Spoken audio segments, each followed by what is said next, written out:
Hello guys, నేను మీ partner ఎలక్ట్రీషియన్ని. ఈరోజు వచ్చేసి టాపిక్ ఏంటంటే, ఈ వీడియోలో ఒక రెండు అగ్రికల్చర్కి సంబంధించిన రెండు ట్రాన్స్ఫార్మర్లు అయితే ఉన్నాయి, 100 kVAr. ఇక్కడ ఈ రెండు ట్రాన్స్ఫార్మర్ కలిపి ఒకటే ఏబీ స్విచ్ అయితే ఉండడం జరిగింది. అలా ఉండడం ద్వారా ఏమవుతుందంటే, మనకు ఎల్టీ సైడు ఏమైనా చెట్లు కొమ్మలు ఆగి వేరే ఏదైనా ప్రాబ్లం వల్ల ఫీజు కొట్టేసినప్పుడు రెండు ట్రాన్స్ఫార్మర్లకు సంబంధించిన సప్లై అనేది ఆగిపోతుంది. అలా కాకుండా రెండింటికి సపరేట్ ఏబీ స్విచ్లు ఉండడం ద్వారా ఏ ఒక్క ట్రాన్స్ఫార్మర్కి సంబంధించినది ఏబీ స్విచ్ పోతుందో, ఏబీ స్విచ్లో హెచ్పీది అయితే పోతుందో దాన్ని అయితే బంద్ చేసుకొని వర్క్ చేసుకుంటే సరిపోయింది. అలా కాకుండా రెండింటికి ఇలా కలిపి ఉండడం వల్ల ఏమవుతుందంటే ఫీజు కొట్టేసింది అనుకో, రెండు ట్రాన్స్ఫార్మర్కి సంబంధించిన సప్లై అనేది అయిపోతుంది.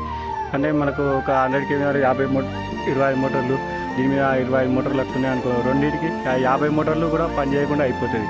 అందుకనే రెండింటికి సపరేట్ ఉంటే బాగుంటుందని నా అభిప్రాయం. మీరేమంటారు? కొద్దిగా కామెంట్ అయితే చేయండి, ఫాలో చేయండి.